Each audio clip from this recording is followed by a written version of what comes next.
On va voir comment est-ce qu'on peut faire un site de cette manière-là, un petit site web de cette manière-là qui utilise les Flexbox. Donc les Flexbox, leur avantage, c'est que ma mise en page au complet est flexible et puis ça me permet de disposer le contenu simplement.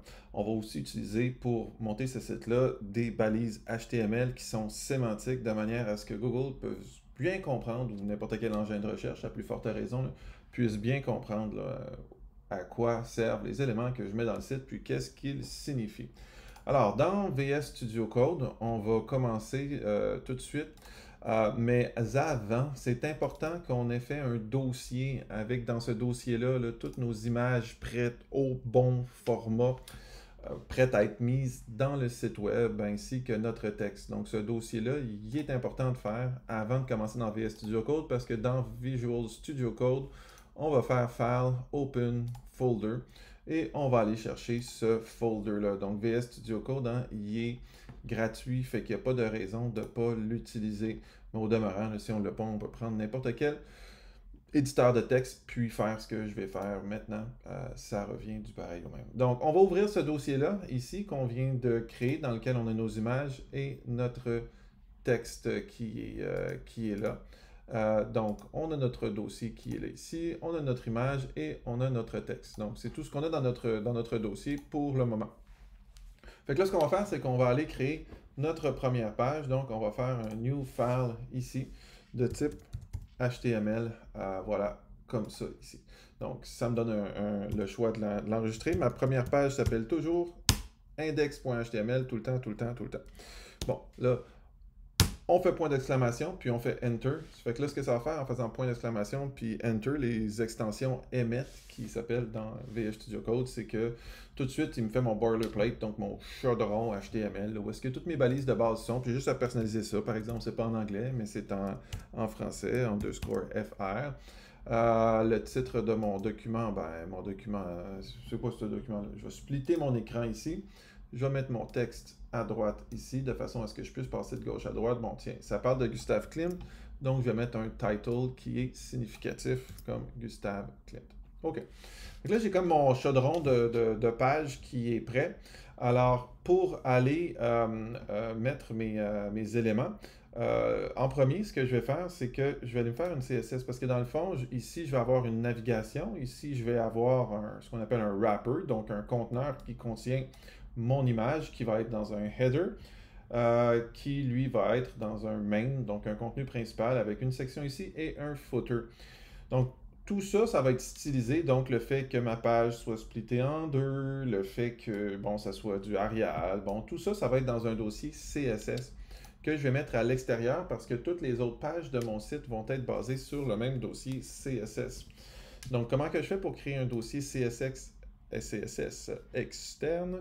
Je fais un new file ici que j'appelle CSS. Donc, ce faisant, ce qu'il va me faire, c'est qu'il va me dire, OK, tu veux créer un dossier CSS, où est-ce que tu l'enregistres? Puis c'est ça aussi d'avoir un folder, puis d'être dans un folder dès le début, c'est que chaque fois que je crée une nouvelle page, il l'enregistre dans le folder à côté de mon index. Bon, ma CSS, je vais le mettre de l'autre côté, comme ça, je vais pouvoir voir au fur et à mesure qu'est-ce que je fais. Bon, là, pour que les deux soient liés, pour que mon dossier CSS soit lié à mon HTML, ce qu'il faut, c'est qu'il faut que je fasse un lien. Donc, dans le head, link, c'est un lien.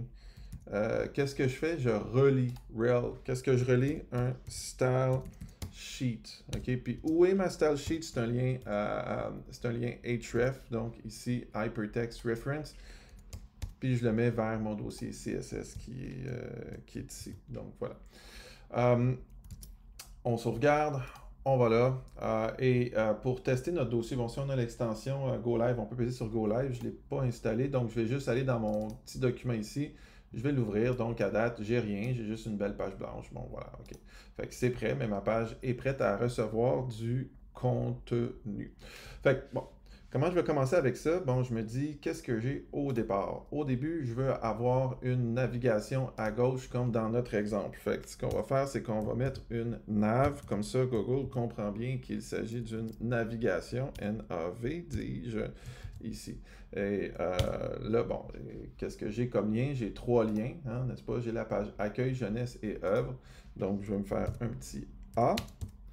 href parce que c'est une référence hypertexte, puis ça mène où? Ça mène vers ma première page, n'est-ce pas? Puis comme ma première page est créée, il me donne l'indice, toujours prendre l'indice quand il nous la donne, et le premier lien, ça va être vers la page d'accueil, donc le mot qui va apparaître, ça va être accueil, mais le lien vers lequel ça va mener, ça va être la page index.html. On va copier ça, on va coller ça 3 fois ici, puis dans la deuxième, on va écrire jeunesse ici. Et dans la troisième page, on va écrire œuvre, tiens-toi ici, voilà, Puis après ça, je vais personnaliser les pages parce qu'ils ne mènent pas toutes vers la page index. Quand je paye sur la page jeunesse, ça s'en va à la page jeunesse.html. Puis là, tu vois, il ne m'a pas donné d'indice parce que je ne l'ai pas encore créé. Quand je paye sur le mot œuvre, ça s'en va vers la page œuvre. Faites attention aux majuscules, faites attention à l'orthographe, que ce soit écrit exactement comme ce qui est écrit dans le lien qui est là. Bon, so far, qu'est-ce qu'on a? On a ces 3 liens-là qui apparaissent les uns après les autres. Ils n'ont pas encore de style, ces liens-là. Ils sont juste comme boom, là, souligné, bleu, en times. Parce que c'est ça les règles de base du web. Parce que quand Tim a inventé l'HTML, il s'est dit, ben, un lien, il faut que ce soit souligné en bleu parce qu'il peut apparaître dans le milieu d'un texte. Mais là, il est dans un menu. Fait que je vais le styliser autrement. Je m'en vais dans ma page de style, ici, OK? Bon, déjà, j'aimerais ça que toute ma page soit en Arial. Fait que body, OK? Body, c'est une règle HTML, OK? Donc, c'est pas moi qui ai décidé que ça s'appelait body, donc j'ai pas besoin de mettre un point devant, un hashtag, whatever. Juste à écrire body, ouvrir les accolades. Et là, les accolades, moi, sur mon clavier Mac, là, en français, canadien-français, c'est Alt 7, Alt 8. Si vous êtes sur un clavier multilingue français, ça va être Alt-Car à votre droite, puis juste à côté du Enter, il y a les touches d'accolade. Donc, ces accolades-là, à l'intérieur des accolades, j'écris la règle. Donc, par exemple, font, family et Arial ici. OK? Donc, font, family, Arial. Puis, s'il ne trouve pas du Arial, il va mettre du Helvetica. Puis, s'il ne trouve pas du Helvetica, il va mettre sans sérif. Est-ce que ça marche? Ici, refresh. Yes. Maintenant, c'est du Arial. Bon, ça va bien. Maintenant, ici, j'aimerais ça que mes liens, ça va être pour tout mon texte. Tout mon texte est en Arial. Fait que tout ce qui s'applique à tout mon texte, je vais le mettre dans Body. Maintenant, j'aimerais ça que tous mes liens qui sont dans ma navigation soient d'une certaine manière. C'est pour ça que je vais écrire nav A. Parce que dans le fond, si j'écrivais juste A, tous mes liens de tout mon document seraient d'une certaine manière. Mais d'un coup, je vais mettre des liens dans mon texte. Ben, j'aimerais ça qu'ils soient d'une certaine manière. Alors, c'est pour ça que j'ai écrit nav A pour dire, c'est un composé, c'est pour dire tous les liens qui sont dans la navigation. Les liens qui sont dans la navigation. Right? Et ici ma navigation. Nav qui est là, A ici. Puis là, ben, je vais lui dire des choses, comme par exemple color. Ben, enlève-moi cette bleue lettre-là, mets-moi tout ça black. Enlève-moi ce souligné-là, donc text decoration, mets ça à none. Ensuite, on va voir à date qu'est-ce que ça donne. Donc, c'est pas pire, c'est mieux. J'aimerais ça qu'il soit un en dessous de l'autre. Fait que ce que je peux dire, c'est que le lien par défaut, c'est A, c'est un inline. On va y aller, on va écrire display pour dire comporte-toi donc d'une autre manière, comporte-toi en bloc au lieu d'un élément inline. Ce faisant, ce que ça fait, c'est que ça émet un par-dessus l'autre. Ça devient comme des paragraphes, si tu veux, des blocs. Fait qu'ils sont un par-dessus l'autre. Puis là, ben, vu qu'ils sont un par-dessus l'autre, ben, j'aimerais ça qu'ils soient un petit peu distancés. Fait que je vais aller mettre une marge au bottom, parce que ça va me permettre d'aligner avec la ligne du haut. Fait que si je mets une marge au bottom de genre, je vais 30px ici, on va voir que ça donne 30px. C'est-tu pas pire? Oui, tu sais, ça les espace un petit peu dans le bas, je trouve que c'est un petit peu trop gros, fait qu'on va y aller avec un 20px ici. Ok, parfait. Fait que mettons, j'ai de quoi de bon. Je vais les mettre en gras aussi. Je vais les mettre en gras, donc font weight, on va mettre ça en bold. Ça va être plus nice. Voilà, ok. Fait que j'ai utilisé mon menu qui est là. J'ai mes 3 pages qui sont là. Ok, parfait. Maintenant, mon contenu de droite. Ben, mon contenu de droite, tu sais, comme quand je regardais mon exemple là, tantôt, ben, j'avais plusieurs catégories dans mon menu de droite ici. Donc, dans ces catégories-là de mon menu de droite, je vais essayer de vous le montrer ici. Je l'ai terminé ici. C'est fini ici. Donc, dans mon menu, ici, là, ce que je veux, c'est que je voudrais qu'à droite de ma page, ici, j'ai tous ces éléments-là. OK? Donc, ce qu'il va falloir penser, c'est qu'il faut penser sémantique. Là, c'est sûr, on a quelque chose de très, très simple.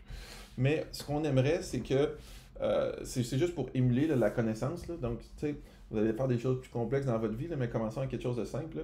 Fait que, ici, là, tu sais, mon image est dans une section qui est comme en chapeau de ma page. Donc, c'est un header.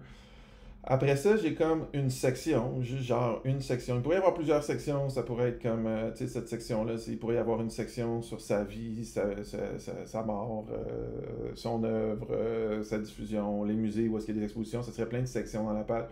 Fait que ça serait des sections, puis ben le pied de page, évidemment. Puis là, ben tout ça, c'est comme un ensemble, tu sais, c'est comme un ensemble de la page. Fait que comme c'est un ensemble de la page, je vais le mettre comme dans un bloc, ce qui va me permettre de bien le contrôler. Puis ce bloc-là, ben c'est quoi? C'est mon bloc principal, tu sais. Fait que c'est mon main content. Right?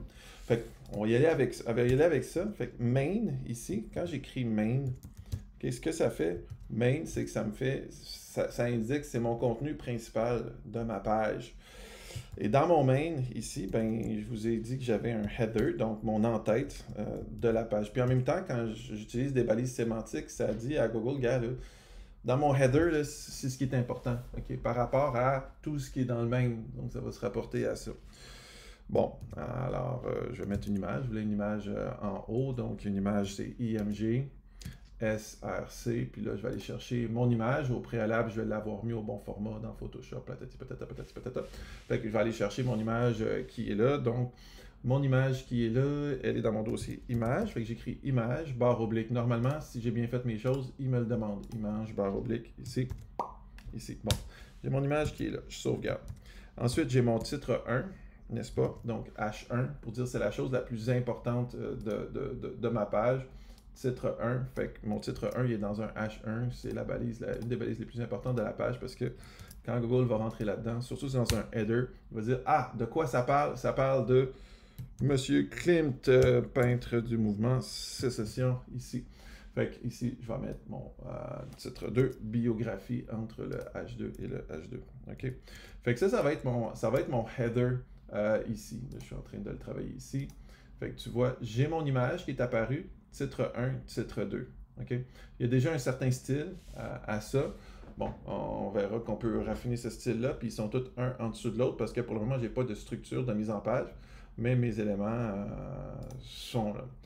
Alors, ensuite, sous mon header, qu'est-ce que j'avais? Ben, j'ai mon texte ici. Je pourrais le mettre dans un paragraphe, mais j'essaie juste de vous montrer les choses par rapport aux balises sémantiques. Là. Si je le mets dans une section, Google va aimer ça, il va dire tu es un professionnel, tu as bien organisé ta page, tu as un contenu principal, dans ce contenu principal-là, tu as un header, tu as une section.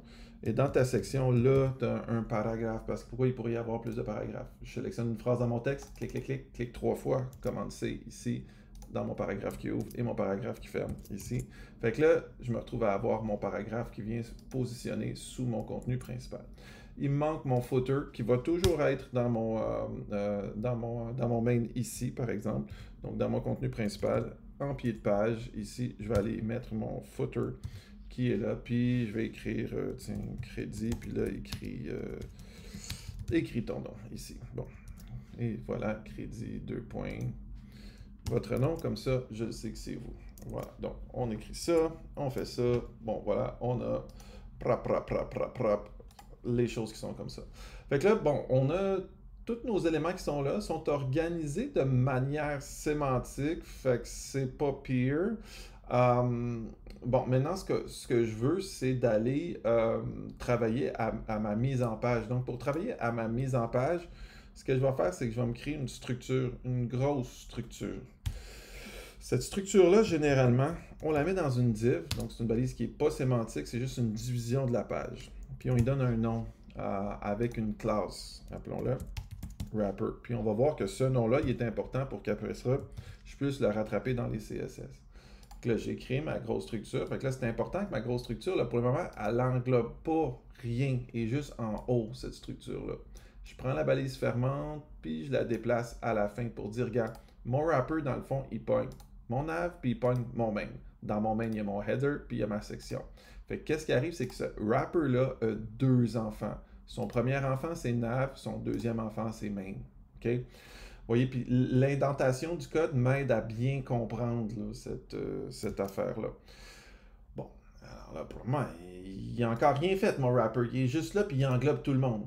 Il n'a rien fait, mais il est là, donc je peux le styliser. Alors, comment je vais faire, c'est que dans mes CSS, dans mon document CSS, je vais aller le styliser. Comme c'est moi qui ai décidé que ça s'appelait wrapper.wrapper. Attention à l'orthographe, vous devez l'écrire exactement comme vous l'avez nommé dans votre classe qui est ici.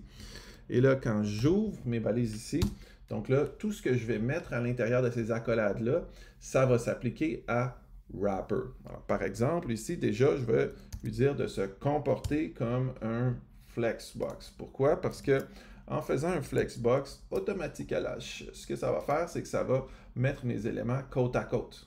Right away, OK? Ils s'en viennent côte à côte. Pourquoi? Parce que lui, si j'inspecte ma page, là, ici, qu'est-ce qu'il voit? C'est qu'il voit deux enfants. Regarde, mon wrapper voit nav, puis il voit main. OK? Fait qu'il y a deux enfants à lui. Fait qu'il place un enfant à gauche, puis un enfant à droite. Le deuxième enfant, ben lui, le deuxième enfant, il y a des enfants. Main, il y a header comme enfant. Main, il y a section comme enfant. Main, il y a footer comme enfant. Mais il est placé un à la gauche de l'autre.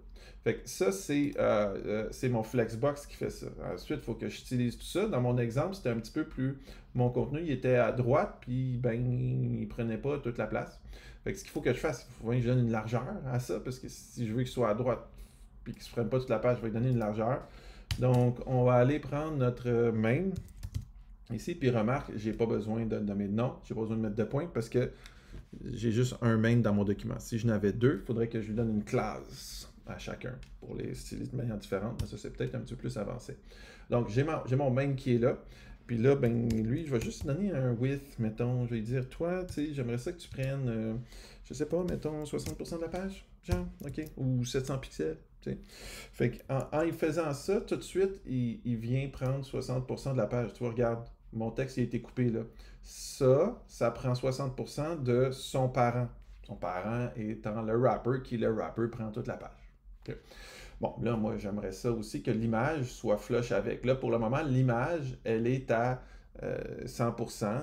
Je l'avais, je pense, exporté à 700 pixels, genre, pour qu'il fasse genre une grandeur standard. Peut-être que toi, elle est comme huge, vu que tu ne l'as pas encore optimisé. Bon, j'aimerais ça que l'image fasse 100% de la largeur de son parent. Son parent, c'est quoi l'image? Son parent, c'est header à l'image. Fait que je vais aller ici. Fait que là, je peux faire toute la parenté main, OK, parce que trouve main, right? Trouve le header, puis les images qui sont là-dedans, ben je veux tout le temps qu'ils soient à 100%, OK? Fait que je vais dire with, ici, with 100%. Fait que ce que ça va faire, c'est que mon image va pogner 100% de la largeur de son parent. OK? Fait que voilà, ici. 100% de la largeur de son parent. Et donc, là, maintenant, ce qui arrive, c'est que, OK, ils sont collés à gauche parce qu'on se rappelle que mon wrapper, j'ai dit display flex. Fait que oui, ça les a mis un à côté de l'autre, mais le justify content, c'est ce qui organise le contenu dans le flexbox, puis par défaut, il est à flex start. Si je mets space between ici, ce que ça va faire avec mon space between, c'est que ça va prendre mon premier enfant, puis ça va le mettre à gauche, puis mon deuxième enfant, puis ça va le mettre à droite, autrement dit, mon premier enfant au début de la page, mon dernier enfant à la fin de la page, puis tous les enfants qui apparaîtraient par la suite, ils seraient disposés là, également entre les deux. Là. Pour le moment, j'en ai pas, j'en ai juste deux. C'est quand même, c'est ça que je veux, puis c'est responsive. C'est tout le temps, lui est tout le temps à droite, l'autre est tout le temps à gauche. C'est pas mal ça qu'on veut. Fait que ça, c'est bon avec ça. Mais tu sais, c'est comme ils sont un petit peu collés sur le bord. Fait que ce que je vais faire, c'est que je vais aller mettre un petit padding sur mon wrapper. Ici, padding ici. Donc, je vais mettre un petit, mettons 30px partout. Ça va comme enrober mon contenu. Ça va mettre un petit 30 pixels en haut, 30 pixels à droite, 30 pixels à gauche. Après ça, ben, qu'est-ce qu'il me reste à faire? C'est de la stylisation, du fine-tuning, des règles typographiques en ciblant chacun des éléments de la page. Alors, par exemple, je voulais que mon H1, OK, et mon H2, fait que je vais faire virgule H2, ça veut dire les deux, pogne les deux ici. Puis, aligne-les à droite, donc texte align, mets-les donc à droite, fait que de droite, c'est right ici, voilà. Donc, mets-les à droite, fait que là, ça a pris mon H1, mon H2, ils s'en vont à droite. Mon texte ici, ben, qu'est-ce qu'il y a? Il est dans quoi? Mon texte est dans main, section, P, right? C'est le qui est. Fait que je vais dire ici, je vais trouver dans le main content la section et tous les paragraphes. Mets-les text align ici, mets-les justify, tiens, justify ici. Puis là, quand il va justifier ça ici, il va le justifier, à droite ici. Enfin, dans le fond, il va le justifier full. Ça va être full justify. Si j'aimerais que la dernière ligne soit à droite, un petit truc, OK? Un petit truc ici, c'est text align last. Text align last, parce que j'ai pas text align ici, tiret. Je vais rajouter manuellement un tiret last. C'est un petit trick ici. Fait que text align last, puis là, je vais mettre ça à right. Juste pour faire en sorte que ça fasse beau ici. Voilà. OK, mettons. D'accord? Mon footer, ici, bon, mon footer, j'en ai juste un, fait que j'ai pas besoin de faire le j'ai juste à écrire footer, parce que le footer, j'en ai juste un dans le document.